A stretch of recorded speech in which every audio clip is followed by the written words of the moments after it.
Hello everyone. Today I would like to talk about my study influence of tungsten technique on perpendicular magnetocrystalline anisotropy of platinum cobalt tungsten 111 superlattice.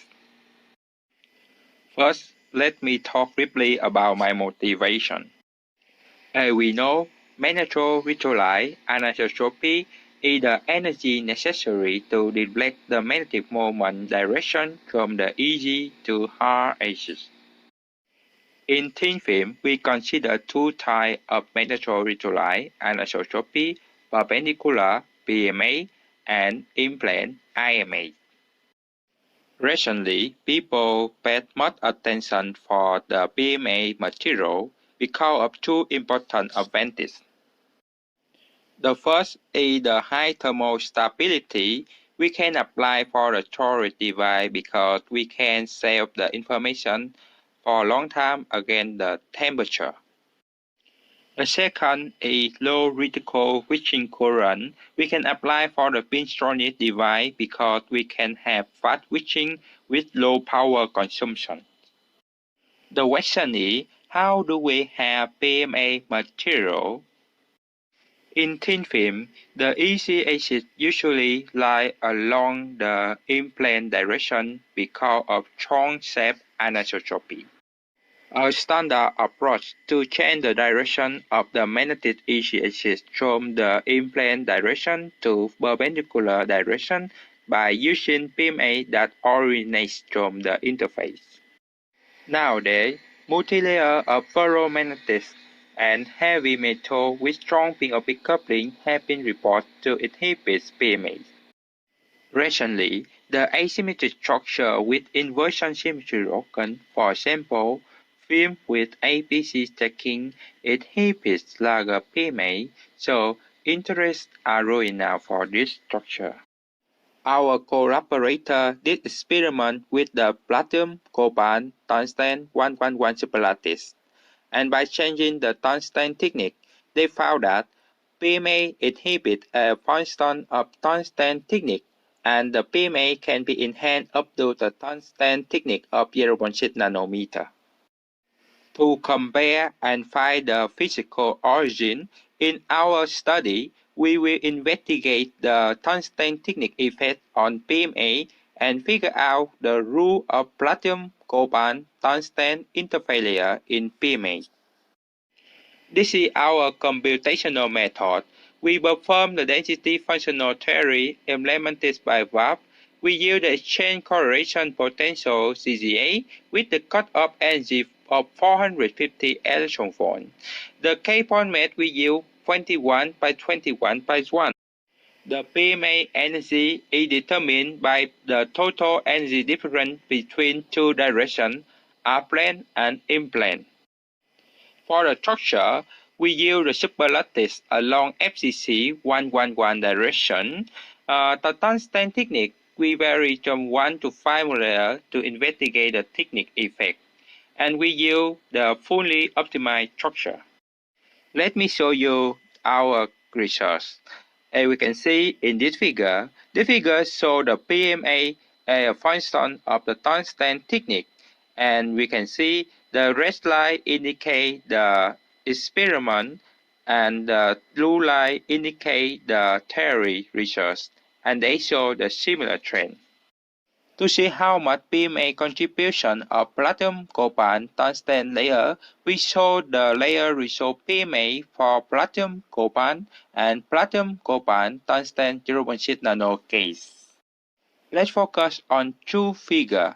As we can see, the red bar indicates the PMA energy, while the blue line indicates the orbital anisotropy. The orbital anisotropy is determined by the orbital magnetic moment difference between two directions, R-plane and in-plane. According to Runel relation, the PMA energy is proportional to the product of the pin-orbit coupling and the orbital anisotropy. And here we see the interfailure plays a main role in the PMA, where cobalt tungsten gives the positive contribution while platinum gives the negative contribution. Moreover, the lunar radiation is in good agreement for the interfailures. To figure out the effect of tungsten technique, we show the research for 0, 1, 3, and 5 molar of tungsten.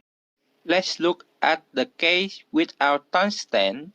As we can see, at the interface, the large negative contribution of palladium is observed.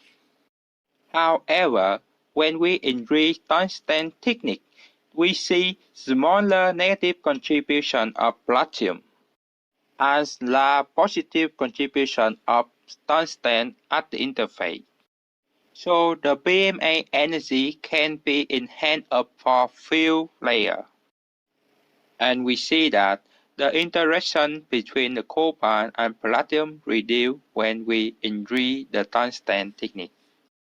However, after 3 molar, the PMA contribution look like it does not change much, so when we increase the volume, the PMA energy will reduce. To understand deeper the role of palladium, cobalt, and tungsten interfailure in the PMA contribution, we will perform the PMA analysis. First, we use K-space resolve PMA. We will calculate the PMA contribution in 2D region. The PMA energy at each K point is determined by the eigenvalue difference between two directions, outplane and inplane for occupied state. Second, we use the second-order perturbation theory to explain the PMA contribution by considering the band coupling.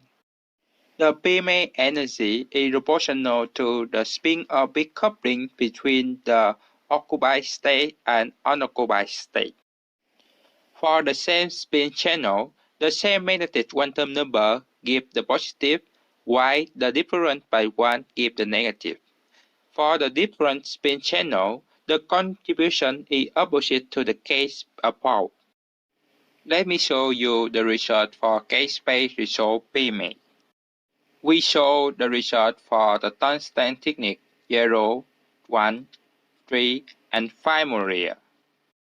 As we mentioned before, cobalt and tungsten give the positive contribution, while palladium give the negative contribution. Let's look at the case palladium cobalt without tungsten.